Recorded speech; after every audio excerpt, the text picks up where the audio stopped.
धर्म प्रेमियों, जय वाल्मीकि। आज का पावन योगामृत, जो पावन वाल्मीकि प्रकट उत्सव के उपलक्ष्य में पूरे जगत में मनाया जा रहा है, और आज असंध के इस क्षेत्र में आप सबके सहयोग से आज के योगामृत का आयोजन हुआ।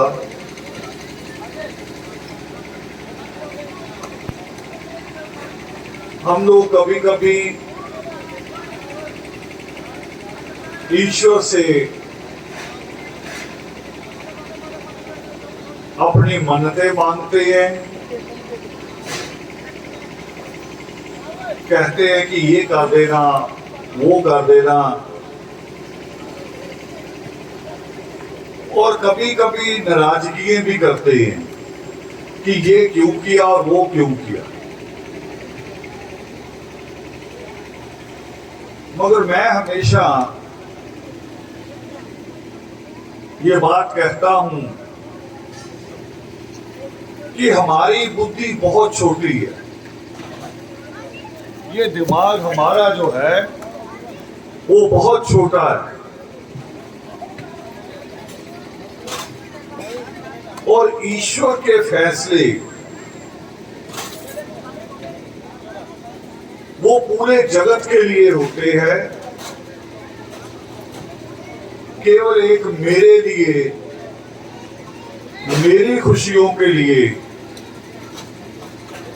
पूरे विश्व के जगत को प्रभावित नहीं किया जा सकता। जैसे माँ बाप करते हैं ना, कि कभी कभी माँ पूछ लेती बच्चों से, आज सब्जी कौन सी बना लें, मगर बच्चे एक राय नहीं होते। एक कुछ कहता है, दूसरा कुछ कहता है। एक को आलू पसंद है, दूसरे को गोभी पसंद है। मगर माँ क्या करती है? माँ बीच का रास्ता चुनती है। एक को कहती है कि आज तुम्हारी पसंद का बनाएंगे, और दूसरों को कह रही कल पक्के तौर पे तुम्हारी पसंद का हो। जब मां को जूझना पड़ता है एक परिवार के 4-5 मेंबरों के साथ, तो परमेश्वर, जिसके करोड़ों नहीं अरबों, जिसके केवल इंसान नहीं सारे जीव, और जीव ही नहीं, ये जो फल फूल पत्ते हैं उनका भी, हर चीज का हिसाब रखना पड़ता है, उसे बैलेंस करना पड़ता है। मैं अभी बच्चे से कह रहा था कि ये माइक की रॉड थोड़ी सी इधर भी लटका दो। क्यों? ज्यादा इधर होगी तो झूल जाएगा, पीछे भी उतनी रहेगी तो बैलेंस रहेगा। ईश्वर अपने फैसले बैलेंस से लेता है। तो जब मैं आया, मैंने भजन पार्टी से कहा भी भजन शुरू करो। वो कह रहे लाइट नहीं है। लाइट ना होना मेरे लिए फायदेमंद हो गया, मेरे लिए आसान हो गया। माफ करना,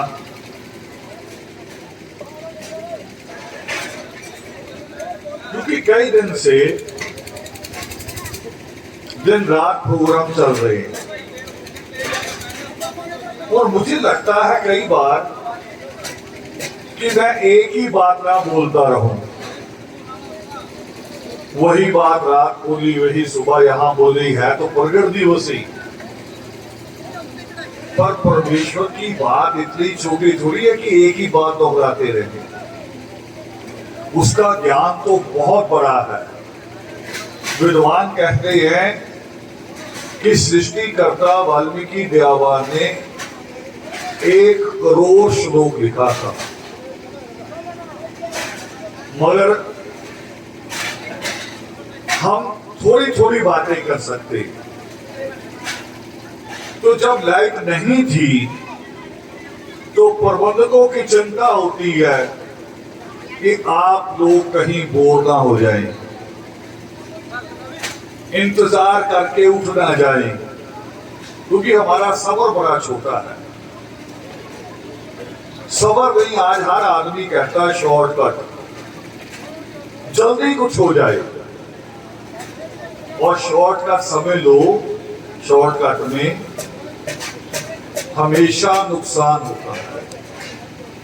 शॉर्टकट में नुकसान होता है। मेरा ये लफ्ज याद रखना, आज लास्ट तक ये शब्द चलेगा। घर में कभी कभी जब मुझे समय मिलता है तो मैं कभी कभी खाना बनाने भी लग पड़ता हूं। और एक दिन रात को ख्याल आया कि कल कहीं नहीं जा रहे, घर रहेंगे। तो रात को काला चना भिगो दिया और सुबह 10-11 बजे तक मैंने बना भी दिया उठ के। और एक महिला आई, वो खा के कह रही ये बचपन में खाया था। मैंने कहा नहीं, ताजा बना है, बचपन वाला नहीं है। मगर तकनीक बचपन की है। तकनीक क्या है कि मैंने जल्दबाजी नहीं की, शॉर्टकट नहीं किया, ना इसे कुकर में डाला, इसको शॉर्टकट नहीं किया। तसल्ली से, जैसे दादी बनाती थी कभी, मैंने तसल्ली से किया, है ताजा, बचपन वाला नहीं है। तो मैं जब यहां आया, लाइट नहीं थी, तो प्रबंधक जयकारे लगवा रहे। जयकारा क्या लग रहा था? एक जयकारा। अब मैंने देखना ये है, आप लोगों ने भी अपने अपने दिल से पूछना है कि हम जो जयकारा लगाते हैं, 2 जगह से जयकारा लगता है। एक यहां से लगता है दिल से, और एक खाली जुबान से। आपका जयकारा केवल जुबान से है या दिल से भी है? यह सोचना पड़ेगा कि आपका जयकारा कहां से आता है। क्योंकि कभी कभी घरों में सास बहू लड़ी होती हैं, दिन में लड़ाई हो जाती कभी कभी, मगर शाम होते होते बंद कर देती। जैसे सीरियल होता है ना, विवाह की कल आएगी किस्त, शाम को बंद कर देती। क्यों? दोनों सोचती हैं कि मेरे पति आने वाले, ससुर भी आने वाला है, पति भी आने वाला है, उनसे आने से पहले पहले बंद कर दो, गुस्से हो जाएगी। मगर अंदर ही अंदर होता है गुस्सा। और सुबह होती है, बहू चाय बनाती है, सास के लिए भी ले जानी पड़ेगी, तो ससुर को देंगे तो सास को भी लेनी पड़ेगी। तो बिना मन के दे आती है, बिना मन के पांव भी छू लेती है। और सास भी बिना मन के कह देती सुखी रहो, अंदर से कहती दुखी रहो। ना सच है ना ये जीवन में, कि कभी कभी कुछ बातें हम जुबान से कुछ और कहते हैं, यहां दिल से कुछ और कहते हैं।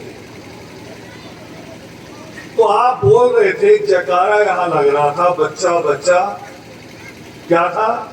बच्चा बच्चा, आगे क्या था? है ना, मेरी टीम का जन्म। और एक महात्मा रावण थे, दोनों में से चुन लो। अभी चुना नहीं है, इनको पता नहीं है, आप सबने वैसे ही नारा बना रखा बस। अभी पता नहीं टीम होना क्या होता है। टीम होना बहुत मुश्किल होता है। टीम होना परिवार से भी बड़ा होना होता है। परिवार तो एक खून होता है, वो तो एक रहेगा। परिवार तो एक खून है ना। मेरे पिता अगर शराब पी के भी लड़ पड़े तो मुझे भी लड़ना पड़ेगा। क्यों? क्योंकि पिता है।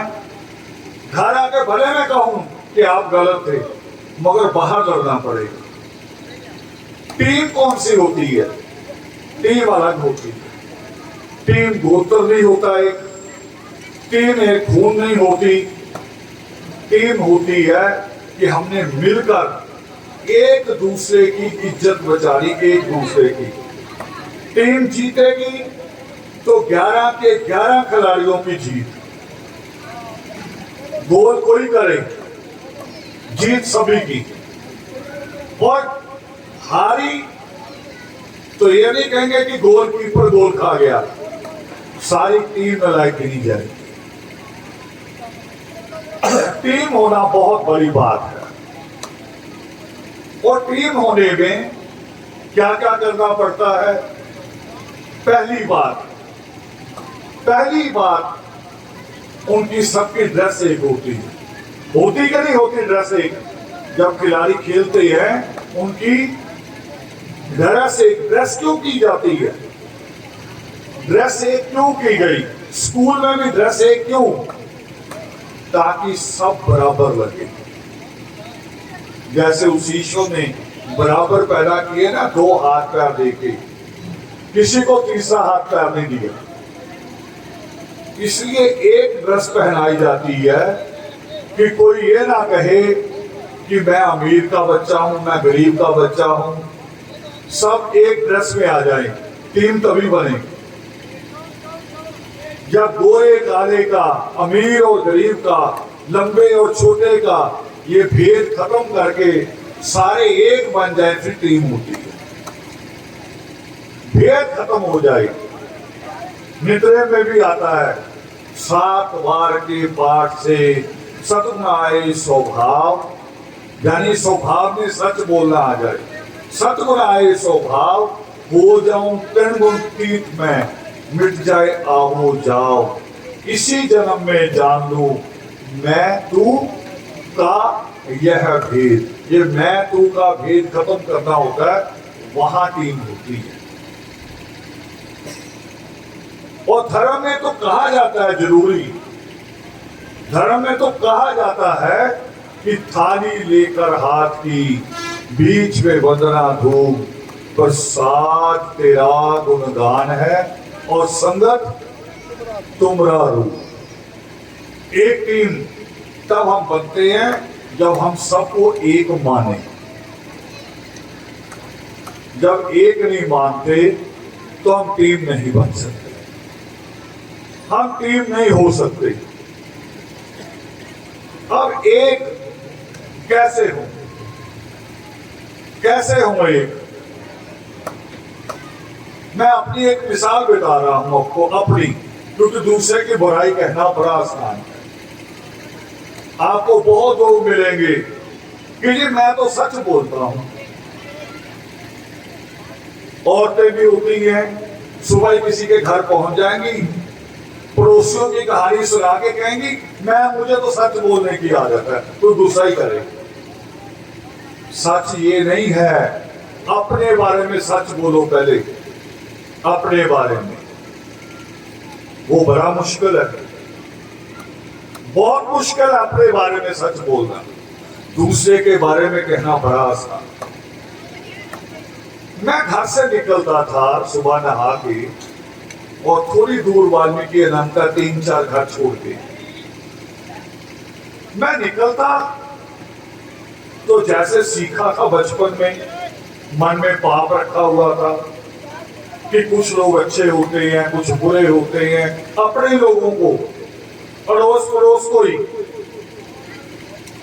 और जब निकलना तो तय होता था कि ये बुरे हैं, ये अच्छे हैं, और उनमें से कोई आदमी बाहर दिख जाता तो मैं कहा ओहो, मैं तो जा रहा था मत्था टेकने, और ये कहां सामने आ गया बुरा। मगर चलते चलते एक दिन मैंने जैसे पहुंचा अनंत तक, परमात्मा के चरणों तक, दरबार तक, सिर झुकाया जैसे ही, तो समझ में आया कि बुरा कौन होता है।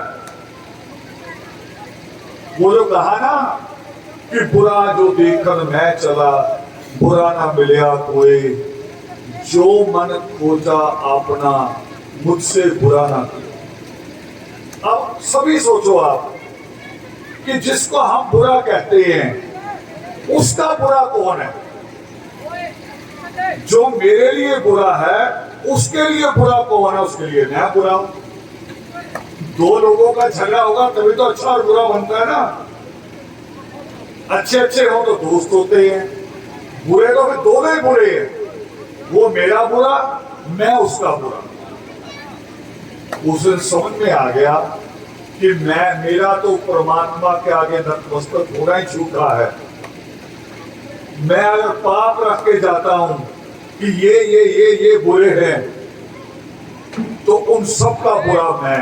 वो सिंगल बुरे, और मैंने अगर 10 बुरे गिरे तो मैं 10 गुना बुरा। नेत्र में भी आता है कि क्या करता जगत के सुन लो मेरी टेर, आप ही करो दयालुता कमियों का हूं। एक और सवाल कभी आपके सामने आ जाए तो जवाब होना चाहिए आपके पास। कुछ लोग कहते हैं मूर्ति नहीं होनी चाहिए, मूर्ति पत्थर है, मगर कबीर साहब ने उसको बारीकी से देखा। कबीर साहब ने बारीकी से देखा कि असल में दिक्कत कहां है। एकलव्य की मां ने उस परमेश्वर की मूर्ति बनाई थी। जब एकलव्य को द्रोणाचार्य ने धक्के मार के निकाल दिया, शूद्र नीच भंगी चूड़ा कह के निकाल दिया, तो उसकी मां ने रोते हुए बच्चे से पूछा भी क्या हुआ। बच्चे ने बताया कि मैं तीर चलाना सीखने गया था, मगर वहां जो गुरु है द्रोणाचार्य, उसने मुझे नीच कह के बाहर निकाल दिया। मां ने कहा बेटे तुम नीच नहीं हो, सोच नीच होती है, उसकी सोच नीच है, तुम्हारी नहीं। और तुम गए क्यों? तुम यहां उन चरणों में जिन्होंने लव कुश को सिखाया था वो तुम्हें सिखाएंगे। जिन्होंने लव कुश को शिक्षा दी थी वो सृष्टिकर्ता वाल्मीकि दयावान, वो तुम्हें सिखाएंगे। और मां ने मिट्टी की शायद इतनी सुंदर मूर्ति नहीं होगी जितनी सुंदर हमने लगाई है, पर वो इससे ज्यादा सुंदर होगी क्योंकि उस मां की आस्था मजबूत थी। उसने मिट्टी से अपने हाथों से बनाई, जैसी भी बनी, पर उसकी आस्था, उसका लगाव, उसकी भक्ति हमसे ज्यादा बनी थी। सिखाया। तो कुछ लोग कहते हैं कि मूर्ति पत्थर है, ग्रंथ को पूजो। वो बाइबल हो, कुरान हो, गुरु ग्रंथ साहब हो, उसको पूजो। मगर कबीर साहब ने उसको बारीकी से देखा। इसीलिए आज कबीर साहब को यूनिवर्सिटी के बच्चे पढ़ते ही समझने की कोशिश करते हैं कि वो कितना अद्भुत दिमाग था। उन्होंने दोनों पे सवाल उठाया। वो कह रहे पत्थर पूजे, पढ़े पुराना, सार शब्द का मर्म न। वो कह रहे चाहे मूर्ति को पूजो, चाहे ग्रंथ के आगे मत्था टेको, अगर उसको समझा नहीं आपने, उसके शब्दों का सार नहीं शब्द समझा, अगर गुरुओं की वाणी का अर्थ नहीं समझा, तो फिर कुछ भी नहीं, फिर बेकार है। और आज लोग यही कर रहे हैं। मूर्ति लगाओ तो भी बाहर से मत्था टेक के निकलते जाते हैं, कह रहे बस मेरा हो गया, कह रहे मैंने अब मत्था टेक दिया, रोड पे जा रहा हूं, मुझे बचाना। गुरुद्वारे के आगे भी लोग यही करते हैं, दूर से मत्था टेका, निकल गए। गुरुओं की वाणी जो गुरुओं के मुख से निकली, उससे बना ग्रंथ साहिब, तो उसकी तो एक एक लाइन हमारा जीवन बदल सकती है। और जो पावन योग शिष्ट है, वो तो पूरे लोगों का जीवन बदल देता है। मैंने एक ऐसे आदमी का, जिस आदमी ने 86 में 1986 में, जब बड़ा उग्रवाद का समय था पंजाब में, और मैंने उस वक्त अपना नाम रावण रखा था, सितंबर 1986 में। और पंजाब से एक अखबार निकला करता है, उत्तम हिंदू, इरविन खन्ना निकालते हैं जलंधर से। वगैरह नाम बता रहा हूं इसीलिए। और उन्होंने 1987 में पूरा आर्टिकल लिखा, संपादकीय, जो अखबार का मालिक होता है ना, बड़ी कलम, सबसे बड़ी कलम जिसको एडिटर कहते हैं, वो जो लिखता उसको कहते हैं संपादकीय।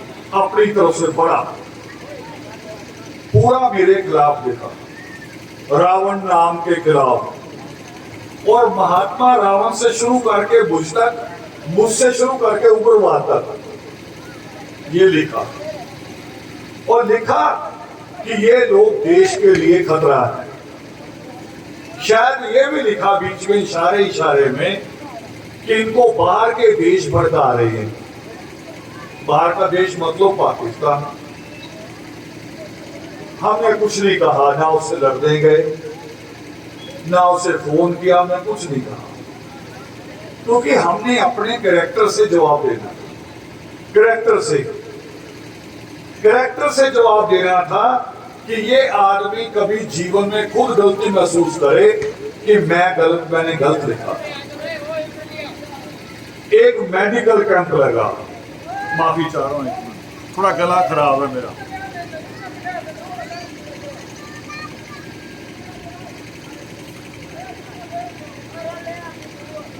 एक मेडिकल कैंप लगा कॉलेज में, होशियारपुर के कॉलेज में, वहां के सांसद ने लगवाया। और उन्होंने मुझे उसमें मुख्य मेहमान बना लिया। और ये महोदय भी वहां आए हुए थे, और कम से कम 20 साल का फासला लिखने में। वहां पहली मुलाकात हुई सामने सामने, और वहां माइक दिया गया था, तो मेडिकल कैंप माइक दिया गया, तो हमने उस पर बात की, जो प्रभात बनती थी, परमेश्वर की बात की कि परमेश्वर ने एक पक्षी का दुख भी सुना था। जब विष्णु ने क्रौंच को मारा तो उसका दुख भी सुना। और आप जो लोग मेडिकल कैंप लगा रहे हैं, ये बहुत भले का काम है। हमें हर गरीब की पुकार सुननी चाहिए। वो जो बड़े हॉस्पिटल का खर्चा नहीं दे सकता, हम लोग उसके लिए कुछ करें। उसने सुना और मुझे वही कहा कि जी कभी चाय के लिए हमारे ऑफिस भी आओ, एक कप चाय पी लो। जिसने लिखा था मेरे खिलाफ पूरा बड़ा, अब मैं ये इसलिए कह रहा हूं कि जरूरी नहीं कि जो आपको गाली दे उसको गाली से गाली का जवाब दो। जो तिन मारन मुखिया तिना ना मारा को, जरूरी नहीं है। वो आदमी जिसने मेरे खिलाफ लिखा, उग्रवादी तक लिखा मुझे, और मैंने आज तक लाइसेंस नहीं लिया कभी हथियार। जरूरत ही नहीं, क्योंकि सबसे बड़ा जो हथियार है वो ये है। और जो किसी को दुख नहीं देता, ये मेरे पास हो या आपके पास, किसी को दुख दे सकता है? ये किसी को दुख नहीं देता। मैं गया उसके ऑफिस से, एक दिन चला गया, वो खाना खा रहे थे, तो कह रहे खाना खा रहे आप भी? मैं कहा नहीं, मैं नहीं खाऊंगा, दोपहर का लंच नहीं करता। आप खा लो, खाने से उठते नहीं है, मैं इंतजार करूंगा। मैं 10 मिनट बैठ गया, उसके ऑफिस में इधर उधर घूमा, बड़ी अलमारी थी किताबों की, उसमें एक पूरी 2 लाइन धार्मिक किताबों की। मैं देखता रहा सारी चीजें। तो वो कह रहा कि आपका भी इंटरेस्ट है? मैं कहा बिल्कुल है। कैसा लगा? कह रहा मेरी किताबें। मैं कहा अधूरी, ये बात नोट करनी है। मैंने कहा अधूरी है। कह रहा जी मैंने तो सब चीजें रखी है, सारे कुरान, सारी स्मृतियां, गीता, महाकाव्य, रामायण सब लिखा हुआ रखा हुआ। मैं कहा पावन योग शिष्ट पढ़ो कभी, सुना कभी? कह रहा सुना है कभी कभी, देखा नहीं। मैं कहा पढ़ो। फिर मुझे कह रहे कौन सा पढ़े, कहाँ का छपा? मैंने कहा अभी जहां से मिले वो पढ़ लो, अभी बाकी बाद में बताऊंगा, और जब पढ़ लो मुझे फोन करना। फोन आ गया उसका 3 महीने बाद। कह रहा रावण जी आपने क्या क्या कर दिया? मैं कहा मैंने क्या किया? कह रहे मेरा तो जितना इतना बड़ी किताबें थी वो सब बेकार लग रही है पावन योग से पढ़ने के बाद। क्यों? अब मुझसे आपके पूछो भी क्यों? क्योंकि दुनिया के ग्रंथ क्या कहते हैं? दुनिया के ग्रंथ कहते हैं दान करो, तीर्थ करो। अभी भजन हो रहा था, सिमरन करे, सिमरन। का सिमरन का अर्थ शायद पंजाबी में शब्द टूटा हुआ, मैंने उसी वक्त नेट से चेक किया कि पंजाबी में सिमरन टूट गया, असली शब्द कुछ और होगा, और असली शब्द है स्मरण, याद रखना, याद। हमने सिमरन में क्या सोच लिया? हमने सोच लिया रट्टा लगाना, रट्टा लगाना। अब कोई बच्चा अगर आपको, आप रोटी बना रही हैं, कपड़े धो रही हैं, कोई और काम कर रही, और बच्चा आपके आसपास घूमने जा रहा है, माँ माँ बेबे बेबे बीबी बीबी, तो आप थोड़ी देर बाद कहोगे पागल हो गया। आपको भी वो कहना शुरू करे कि पापा पापा, डैडी डैडी, और बोले जाए डैडी डैडी डैडी डैडी, आपको बच्चे को कुछ हो गया, दिखाओ इसे। रब भी सोचता होगा कि ये पागल हो गए हैं, सारा दिन करे रब रब ही करे जाओ। रब रब नहीं करता जरूरी नहीं है, माँ बाप का नाम रखना जरूरी नहीं है, माँ बाप की बातों को मानना जरूरी। माँ बाप अगर कहें कि इस रास्ते मत जाना तो मत जाओ, वो जरूरी है। हमने उल्टे रास्ते पकड़ लिए, उल्टे। कभी कबीर साहब दुखी हो गए थे, वो दुखी होके कहते कबीर कि रंगी को नरंगी कहें, कहें दूध को खोया, चलती को गाड़ी कहें, देख कबीरा रोए। वो करे जिसका रंग बड़ा खूबसूरत होता है उसको कहते हैं नरंगी, बेरंगी यानी कोई रंग नहीं। जो चलती है उसको गाड़ी कहते, गाड़ी नहीं तो जो चीज गड़ी हुई हो, जमीन में गड़ जाए। और दूर में जो मिलता है उसको कहते खोया। अरे वो तो पाया, वो खोया थोड़ी है, वो तो पाया। तब कबीर साहब कहते हैं कि दुनिया के इस उल्टे रिवाज को देख के मुझे रोना आता है, लोग उल्टे चल रहे हैं। तो टीम होना बहुत बड़ी बात है। अब टीम होने में क्या करना पड़ सकता है? टीम होने में सबसे पहली झूठ हजरत मोहम्मद साहब ही कहते थे कि अगर आप कहीं जा रहे हो, चाहे अनाज मंडी जा रहे हो, चाहे बाजार जा रहे हो, चाहे कोई रिश्ता करने जा रहे हो, चाहे किसी दुख में जा रहे हो, 3 लोग हो 5 हो, तब भी अपने में से एक मुखिया चुन लो। पहले कहीं भी जा रहे हो एक को मान लो, पहले अपना विश्वास एक पे ले आओ। वो जो गुरु नानक देव जी कहते हैं ना कि एक को सिमरिए नानका, जो जल थल रहा समाए, दूजा काहे को सिमरिए, जो जम्मे ते मर जाए। और हम किसका सिमरन कर रहे हैं? हम कहा, हम तो वो भी नहीं जो बहुत महान हुए, हमने तो गली मोहल्ले में बातें खोज रही है। गली मोहल्ले में बाबा वो भगवे से कपड़े लेके आता, मोटी मोटी माला पहनता है और रात जितनी ज्यादा मत ले उतना कहे बाबा बहुत करने वाला है, करने वाला। अरे रोटी हम ही से मांगता है, पैसा तुम देते हो, कपड़ा तुम देते हो, फिर करने वाले तो तुम हो गए, बाबा कैसे? हम खड़े हैं, डर है, भय है। क्या कहते हम? जो बोले सो निर्भय, पर निर्भय हम है नहीं, हम भय में हैं।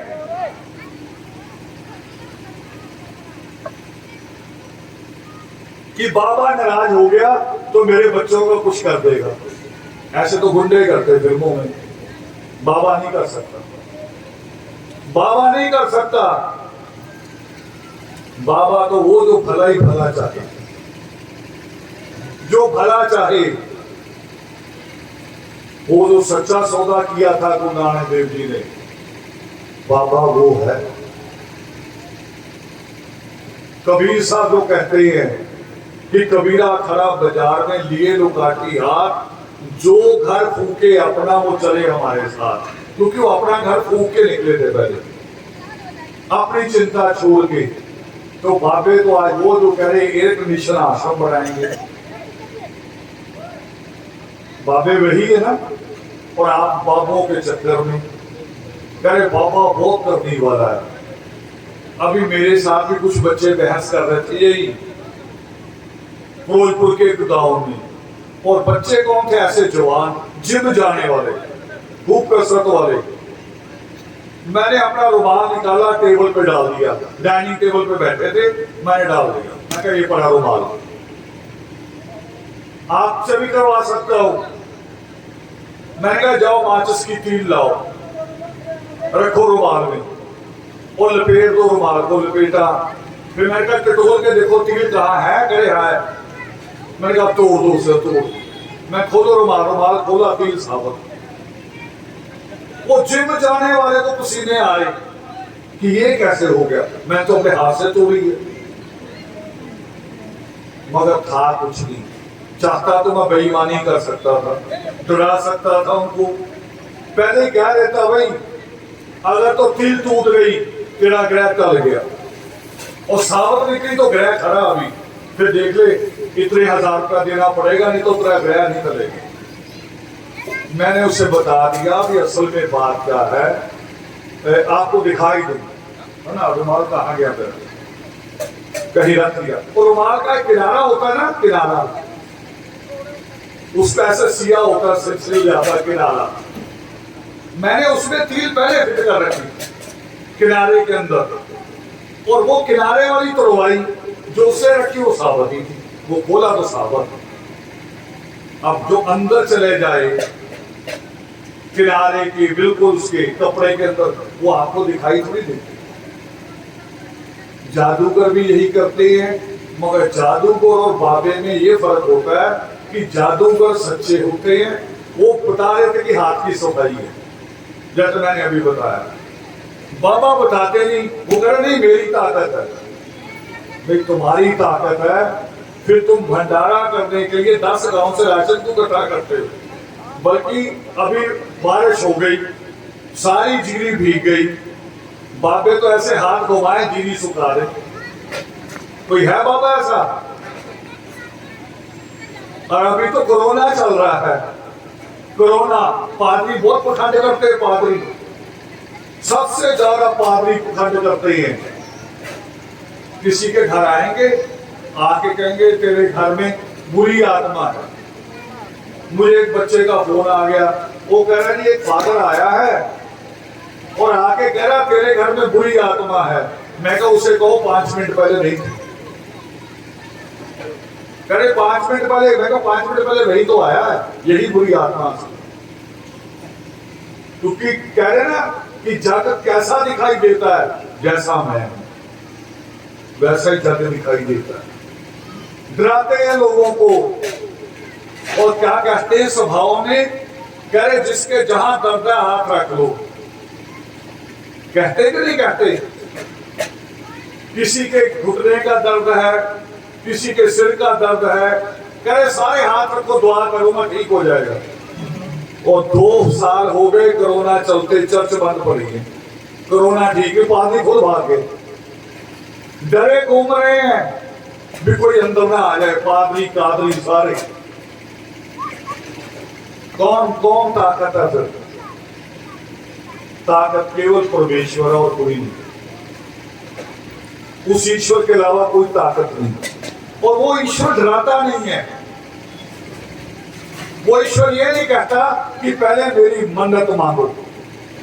हमें बाबा लोग यही डराते हैं कि कोई देवी नाराज है, कोई पीर नाराज है, पहले पीर की कढ़ाई दे दो फिर तेरे बच्चे ठीक होंगे।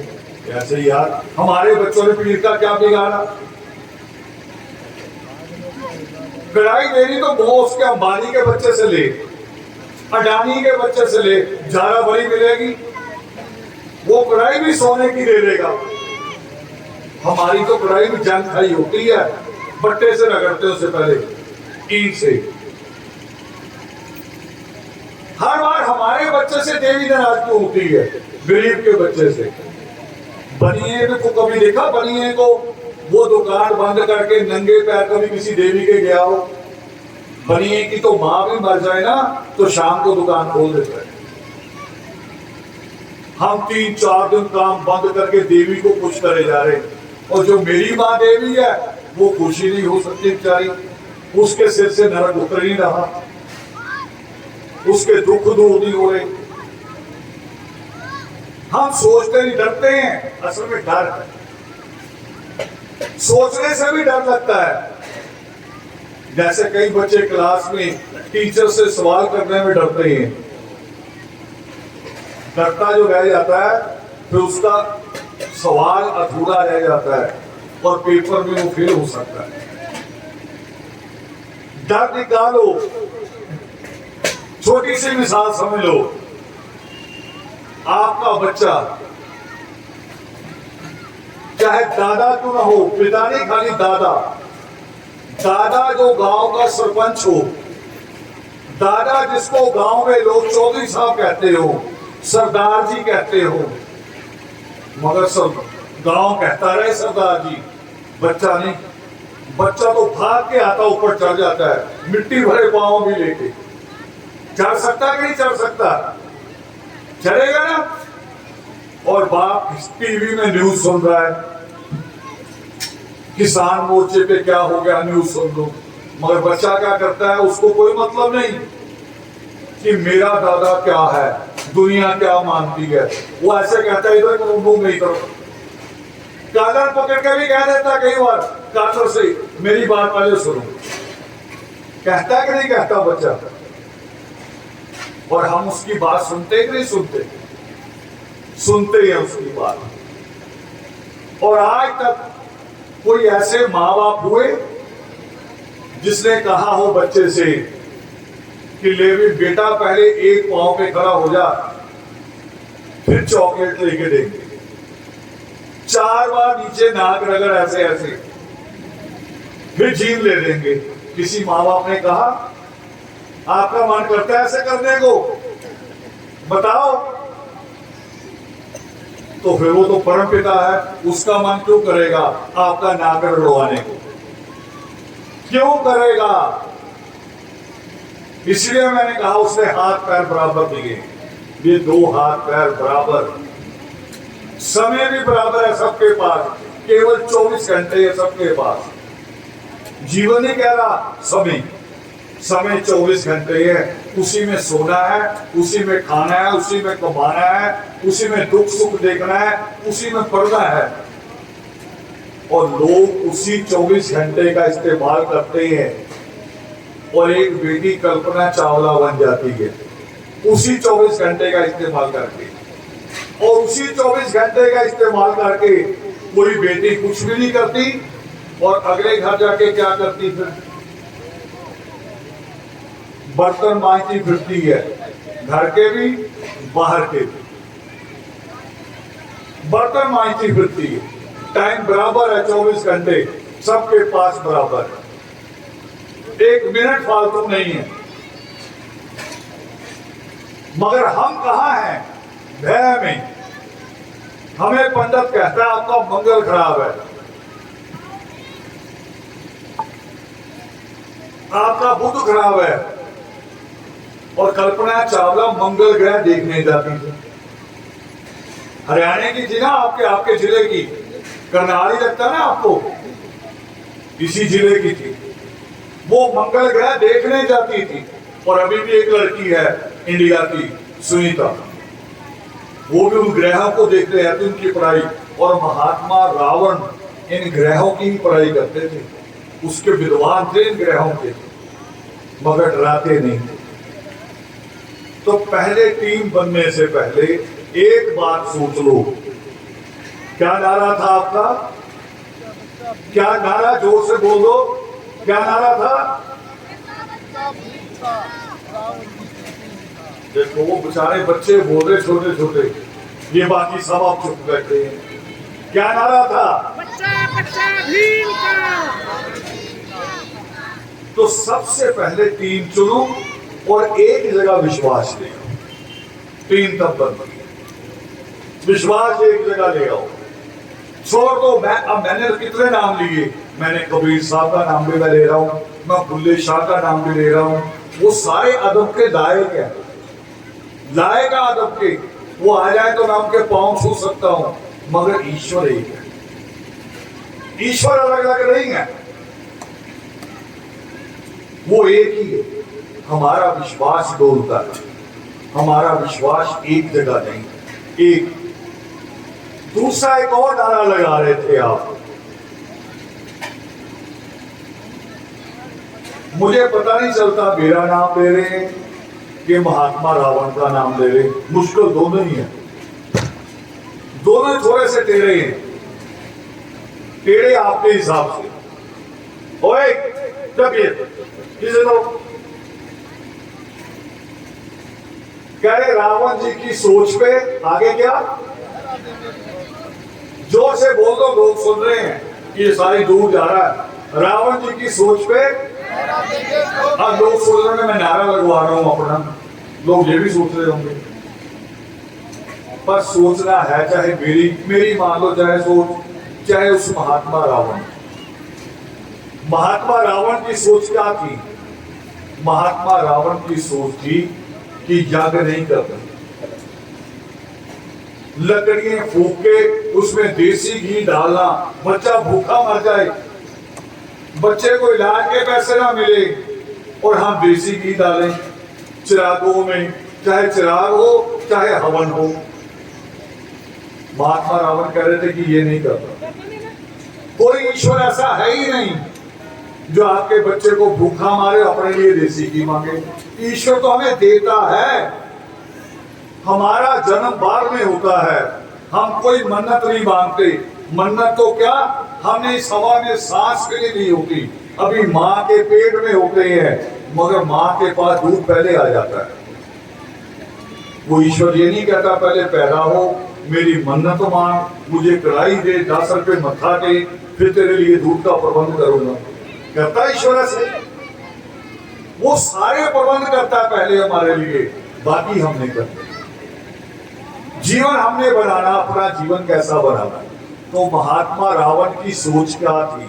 अब जब नारा लगाओगे ना कभी ये कि रावण जी की सोच पे, तो महात्मा रावण को याद करना कि उनकी सोच क्या थी। और या मेरे से पूछेगा तो मेरी सोच भी समझनी पड़ेगी। मेरी सोच है कि एक हफ्ता पहले शादियों में नहीं जाना, मेरी सोच है। ज्यादा से ज्यादा बहुत करीब पे रिश्तेदार हो तो एक दिन पहले जाओ, ना अपना कारोबार खराब करो ना दूसरे का।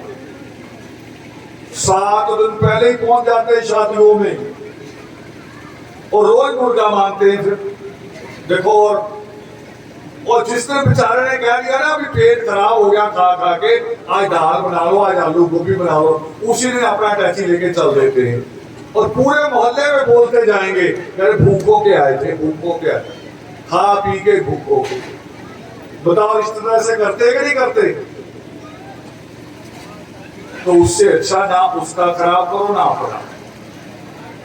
एक दिन पहले जाओ शादी में, कारण एक तो हमारी मजदूरी गई, बच्चों की 7 दिन की पढ़ाई गई, फिर हमारा बच्चा दूसरे बच्चों का मुकाबला कर लेगा। साल में 2 बार भी अगर वो शादी आ गई तो 14 दिन हमारा बच्चा पीछे।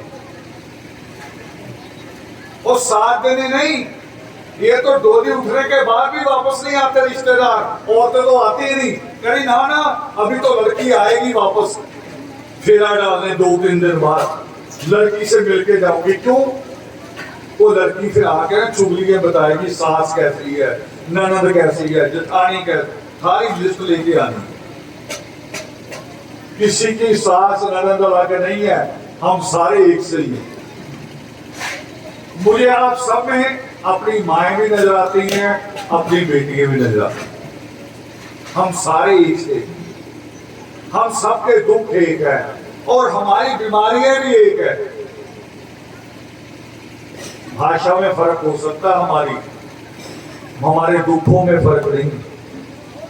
मेरी दादी गांव की थी, शादी होकर लुधियाना शहर में आ गई, चिराग करती थी 2-3, मुसलमान पीर का भी, हिंदू देवी का भी, और भी कई जगह कर लेती थी। मैंने पूछा मिला क्या दादी को? 40 साल हो गए चिराग करते हुए, तो गांव से आई थी, खुले वातावरण से, साफ हवा से, शहर में आके क्या मिला? और जब दादी ने आराम से सोचा, आराम से, तो रो पड़ी। वो कह रही गांव में तो गाय भैंस का केवल गोबर उठाना पड़ता था, शहर में आके तो आदमी की गंदगी उठानी पड़ी। चिरागों ने क्या किया? कुछ भी नहीं।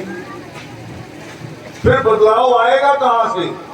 बदलाव आएगा सृष्टिकर्ता वाल्मीकि दयावान की कलम, कलम से बदलाव आएगा, कलम से। ये 7 दिन की शादी इसलिए कह रहा हूं, उसमें केवल टाइम खर्च नहीं होता, पैसा भी खर्च होता है। और ये पैसा आपके बच्चों की शिक्षा के लिए, पढ़ाई के लिए है पैसा। अब ये आप फिर नारा लगाओगे, अब डरते हुए लगाना, सोच समझ के, कि रावण जी की सोच पे ठोक के पहरा देना बड़ा मुश्किल है। आंख लगी जाती पहरा देते देते, और जिसने झपकी खाई उसने धोखा खाया। पहरा तो बड़ी आंख खोल के देना पड़ता है, पूरे ईमान के साथ। हम दे नहीं रहे ईमान के साथ। और पहरा कहां देना पड़ेगा? अपने बच्चों पे, इनकी पढ़ाई लिखाई पे। नशा बहुत है, अब इधर चर्चा शुरू हो जाएगी। मैं पहले बहुत तसल्ली में रहता था पंजाब हरियाणा को लेके। मैंने कहा यहां सिक्खी है, सिक्खी का असर है, ये स्टेटें नशे से बची रहेंगी। मगर वो जो ज्यादा सिक्खी वाली स्टेट है पंजाब, सबसे ज्यादा नशा वहां आ गया, सबसे ज्यादा नशा उतरता ही वही है, घर घर नशेड़ी। अब यहां पहरा देने की जरूरत है ना बच्चों पे। और अगर माँ बाप ये कहे, ओए बात सुनो आराम से, अगर माएँ ये कहें कि हम बच्चों के पीछे पीछे थोड़ी घूमती है, बता देता हूं तरीका अभी। ये लड़के बैठे हैं, कितने बड़े हो जाएं, बाप के बराबर बैठना छोड़ देते हैं बाप की गोद में, मगर माँ से गले मिलना बंद करते हैं।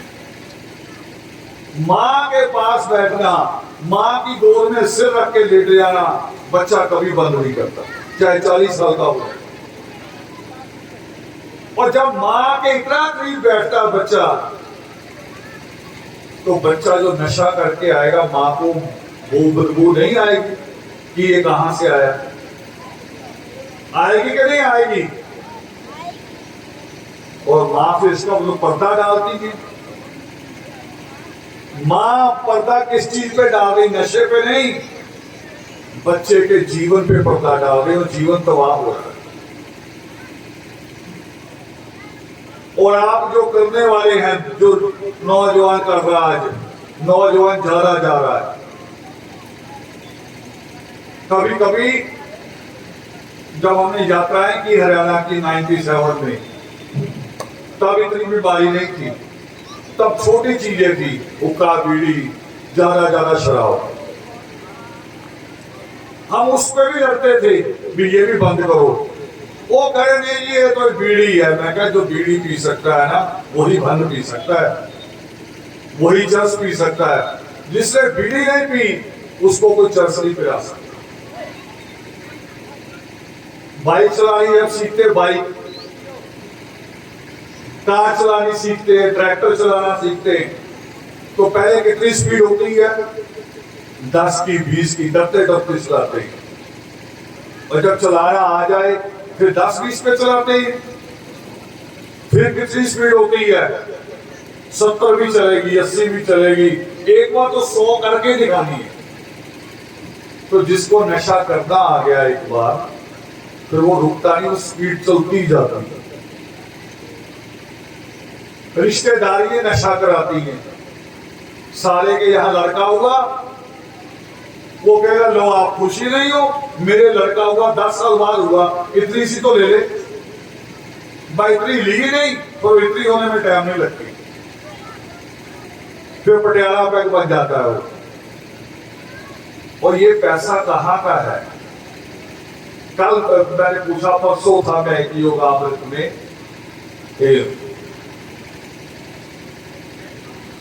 पंजाब में, और मैंने पूछा बोतल कितने की है? एक आदमी ने बोल दिया बीच में बैठे, जो बोलते नहीं है, कह रहा है 320 की आती है। मैं कह ईमानदार आदमी। चलो मैं छोटा सा दाया लगा लो, अगर महीने में 4 बार भी बोतल आ गई तो कितनी बन गया? महीने का कितने पैसे बन गए? 1280 रुपए। बताओ 1280 रुपए किसी अच्छे से अच्छे स्कूल की फीस है? बताइए, इससे कम ही होगी ना? तो 1280 रुपए आदमी शराब, पता क्या होता है?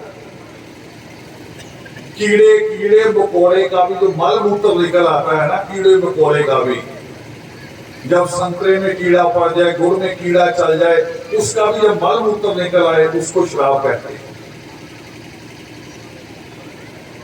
उस पे पैसा खर्च कर रहा है और बच्चे के पढ़ाई को कह लो बड़ी महंगी है, जो तुम्हारी बोतल से तो सस्ती है।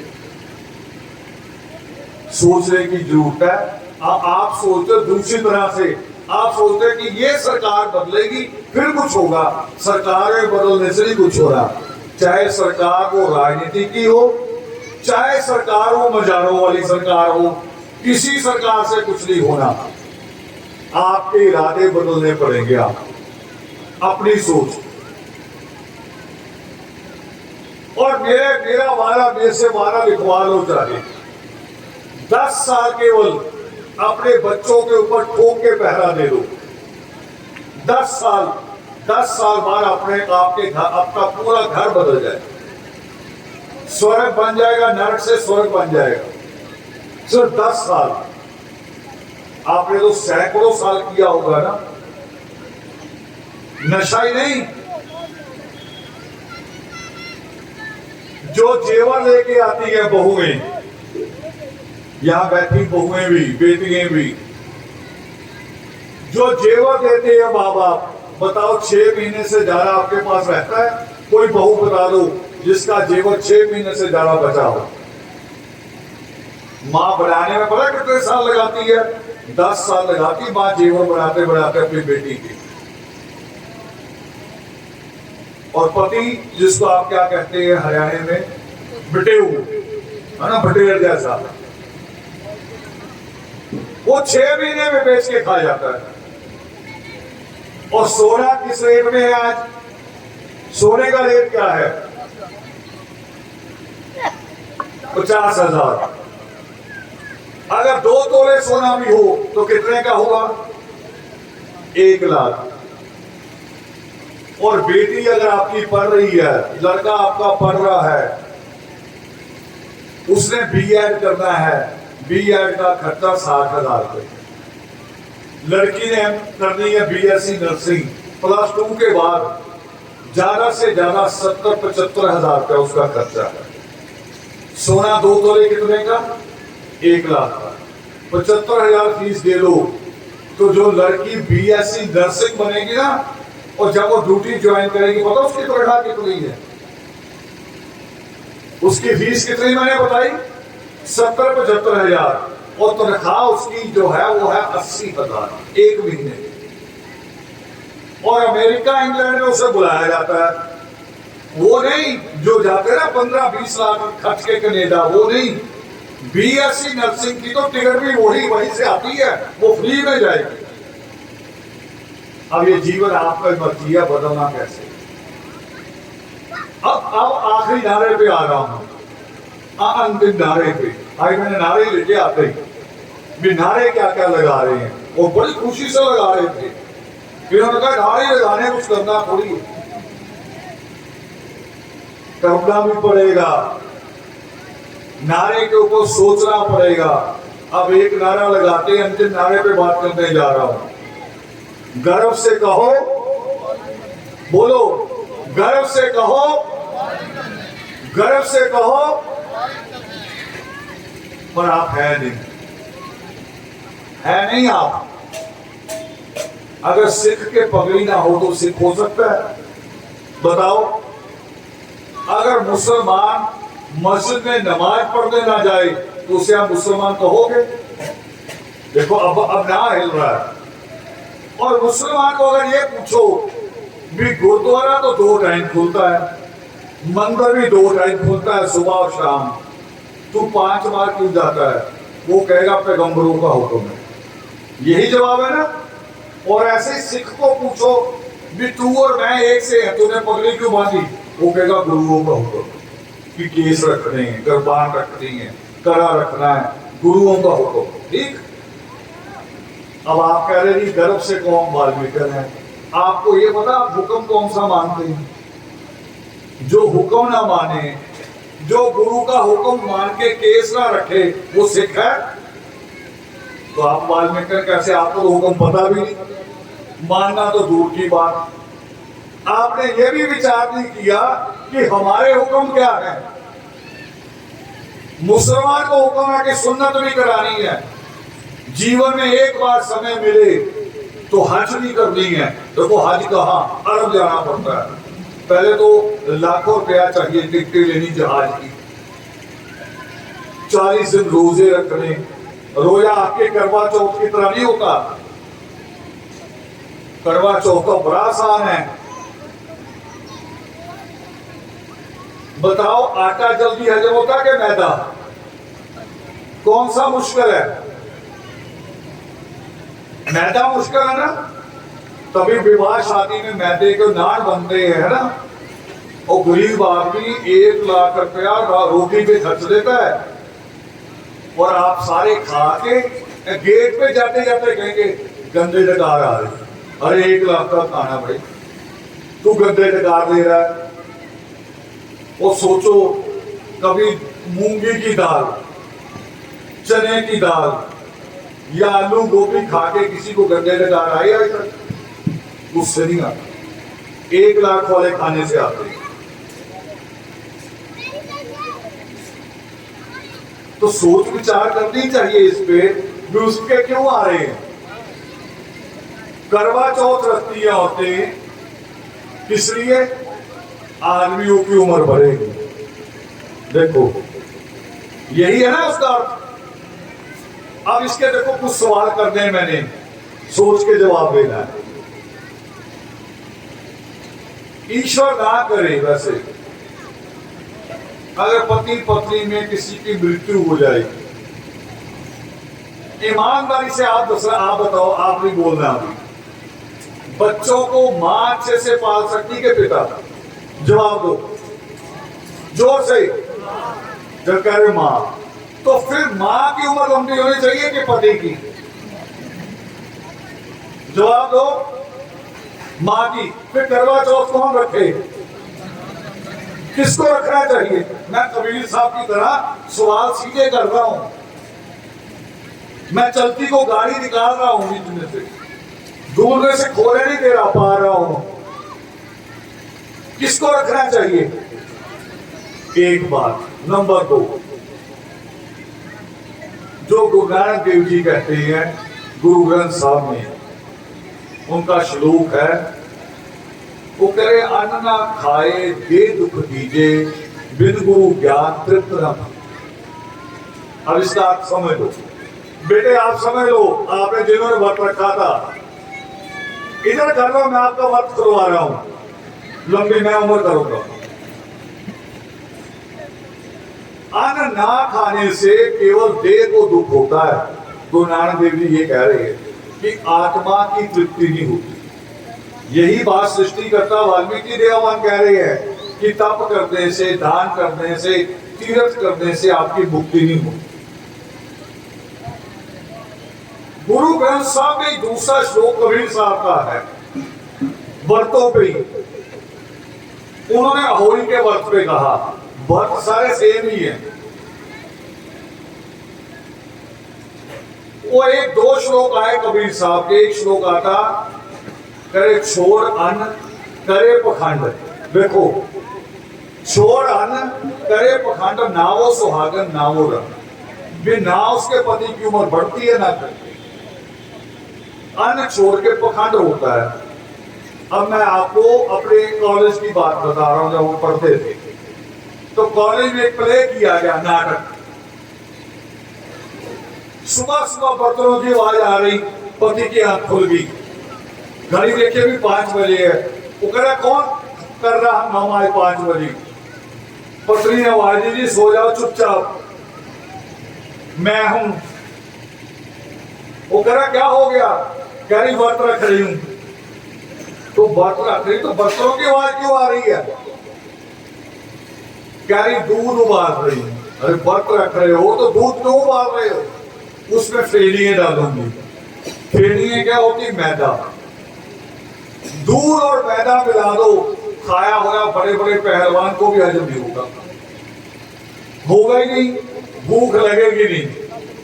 व्रत ये थोड़ी होता है। व्रत तो होता है रात 12 बजे के बाद कुछ खाना ही नहीं। 12 बजे से पहले जो खा लिया सो खा लिया, क्योंकि इनको सारी उम्र दूध नहीं मिलता।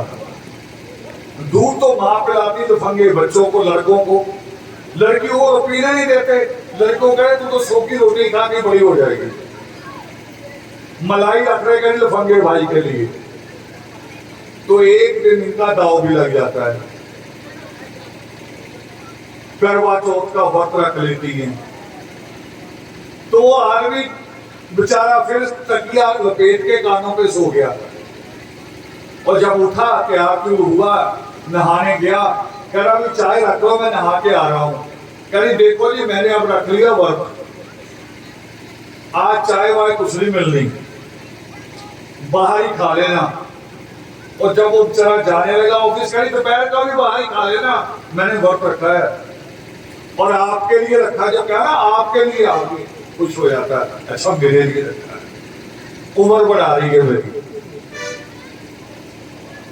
और शाम को आया, भूल गया बेचारा। 5-6 बजे आया थका हारा, आके बैठ के कह रहा चाय तो भेजो भाई। वो कह रही चाय कैसी? आज तो व्रत है मेरा, अभी चांद मामा भी नहीं आया। और देखो वैसे पूरा साल चांद मामा, और उसने बन जाता है पति। देखो ये भी रिश्ते जी, बदल जाता रिश्ता सबका।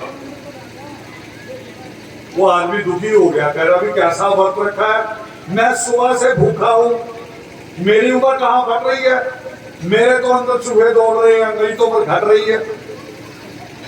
तो आपने पता क्या जवाब दिया? गुस्से में पंजाबी में जवाब था, कह रही बोया तेरे का स्यापा कर दी पई है।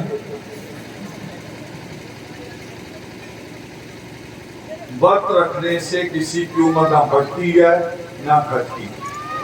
और समझ लो गरीब की औरत के तो एक नहीं, साल में कई व्रत होते हैं गरीब की औरत के।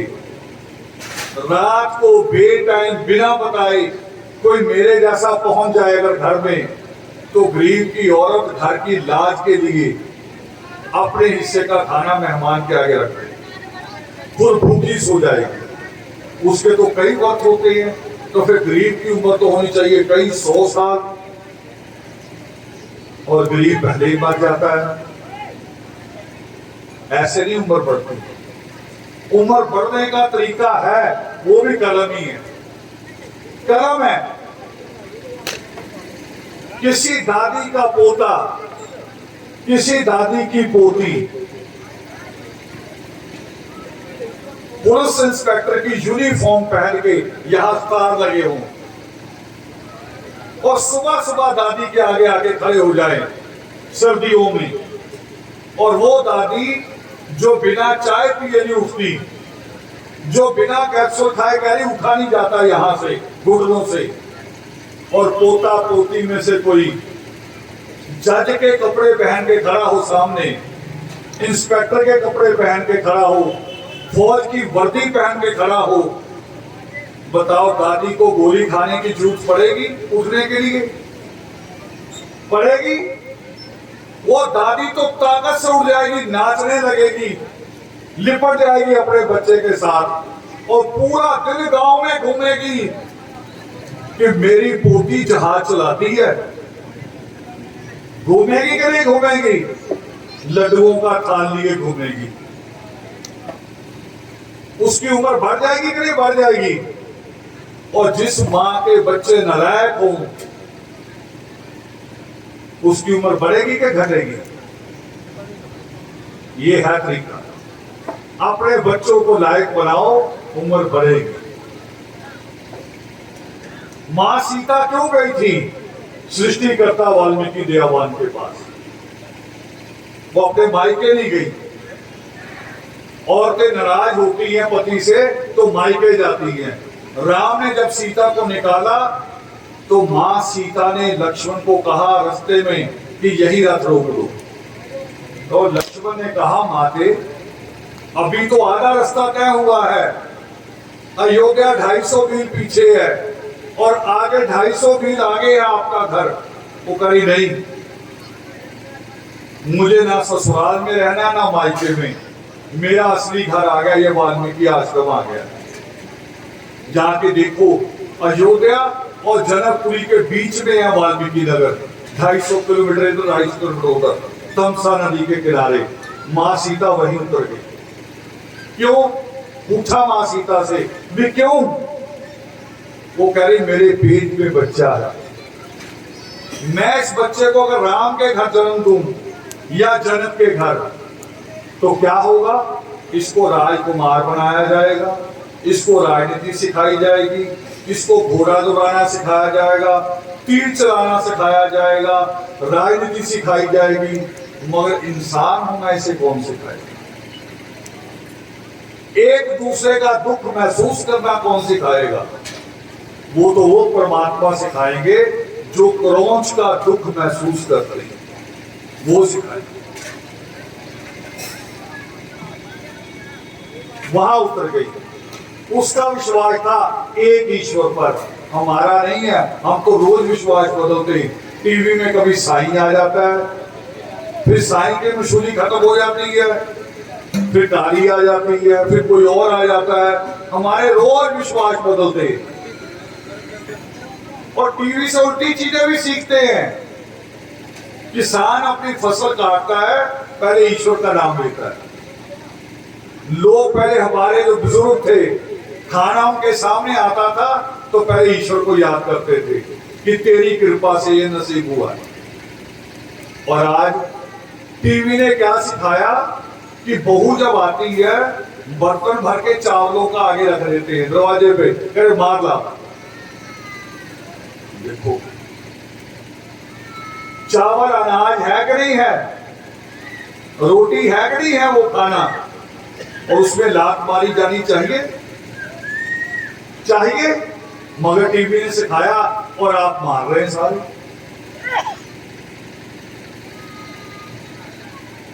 ये नहीं है। हमारे यहां रस्म और थी कि लड़की ऐसे हाथ में सावक चावल, जीनी जिसे कहते हैं, धान पूरा लेके मायके की घर की तरफ फेंकती थी कि ये घर हरा भरा रहे, जैसा छोड़ के जा रही हूं ऐसा ही मुझे हमेशा मिले। और अब लात मरवाते हैं, तो जब लात पहले मरवाओगे फिर वो सारी उम्र लात ही मारेगी। जो आदत डाल दोगे, जो दादा सिखा रहे थे ना लड़के को, बच्चे को, छोटे से पोते को, ऐसे ढक्कन दे देते हैं। हमारे दादा भी करते थे, शराब की बोतल का ढक्कन पकड़ा के ना उसमें एक आध बूंद चिपकी रह जाती थी कि ले ले पी ले। वो पी के नहीं पी, अंदर गई कि नहीं गई, करे जा फिर ना दादी को बड़क मार के आ। अब पहले तो नकली मारेंगे, जब पी लेंगे असली मारेंगे। सिखाया ही वही है। अगर ये सिखाया जाए कि इसको छूने के बाद कभी दादी के सामने मत चले जाना, तो बच्चा अदब सीखेगा। शराब की बोतल को हाथ लग जाए तो माँ के पांव मत छू लेना उस वक्त। ये सिखाना चाहिए था, मगर हम उल्टा सिखा रहे हैं, तो जीवन उल्टा हो जाता है। इसीलिए दुखों में, और जो दोषते किसे, ये दोष किसे, ईश्वर को। कह रहे दुख ले रखे, दुख तो हमने आप बनाए हैं। मुंह मीठा करने की जगह मुंह कड़वा करते हैं, तो जीवन कड़वा ही हो जाएगा फिर सारा। ईश्वर ने नहीं किया। इसलिए बच्चे बेटो, जब मैं आया मुझे बड़ी खुशी हुई। खुशाकी जी, चेतराम जी, आप सब भी, आपके कई लोग है ना, यानी मुझे घेर लेते हैं और आपको रोक रहे। मैं इनको कह रहा नहीं आने दो। क्यों कह रहा था आने दो?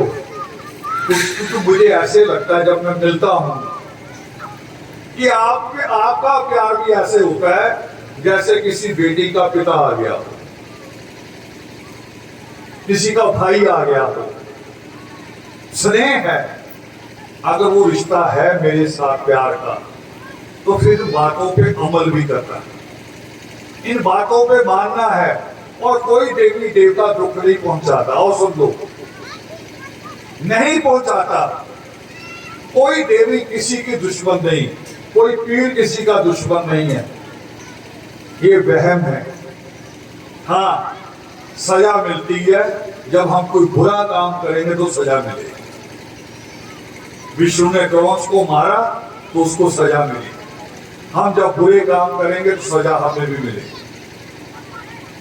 अच्छा करने की सोचो। तो जितना प्यार से जब मैं आता हूं, प्यार से मिलते हो, मेरी बात पे प्यार से गौर भी करना कि बताओ, आपकी केवल आदमियों के नहीं, आप सबकी, दादा की भी, दादी की भी, माँ की भी, पिता की भी, दोनों की उम्र कैसे बढ़ेगी? बच्चों के लायक बनने से। जिसके बच्चे लायक, उसकी उम्र बढ़ जाएगी, उसको दुख ही नहीं होगा। और ईश्वर बुला भी ले उसको तब भी दुख नहीं होगा। उसकी मृत्यु पे भी ऐसे लगेगा जैसे अभी भी लेटा हुआ मुस्कुरा रहा है। क्यों? क्योंकि जिसके बच्चे लायक उसे कोई चिंता ही नहीं, ईश्वर जब चाहे ले जाए। और जिसके बच्चे लायक नहीं, वो एक एक पल कहता कि ईश्वर एक पल और दे दे, एक पल और दे दे, ये सुधर जाए, बच्चे सुधर जाए। ये जरूरी है। तब बाल विकन कहलाने का अधिकार होगा जब हमारे पास कलम होगी। हमें कलम का हुक्म है। हमारे लिए जो हुक्म है वो कलम का है। ईश्वर कहते हैं कि तप, दान और तीर्थ से भी मुक्ति नहीं होगी, तो मुक्ति किस चीज से होगी? अगली लाइन में ईश्वर कहते हैं कि ज्ञान प्राप्त करने से मुक्ति होगी। वो जो कबीर साहब कहते हैं ना कि सार शब्द का मर्म न जाना, शब्दों को समझना, उनका सार समझना, यही तो टीचर समझाता है, यही पढ़ाई है। और सृष्टिकर्ता वाल्मीकि दयावान इसको सिंपल तरीके से कहते हैं कि पहले पढ़ाई पूरी, पूरी पढ़ाई, फिर सगाई। पहले पढ़ाई, माफ करना गलत हो गया, पहले पढ़ाई, फिर कमाई, फिर सगाई। मगर हम क्या कर रहे हैं, ना पढ़ाई ना कमाई, सीधी सगाई। हमारी माएं बड़ी तंग होती हैं, पड़ोसियों के बहू आ जाए ना तो इसके भी दिल में कुछ कुछ होता है, लो जी पड़ोसियों के यहाँ छम हो रही है।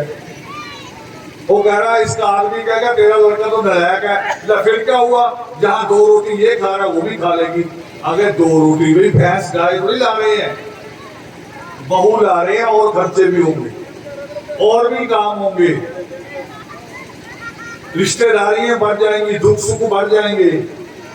2 रोटी खा लेगी, 2 रोटी नहीं है, जीवन है इंसान का जीवन, तो उसको इंसानी जीवन की तरह सोचना है।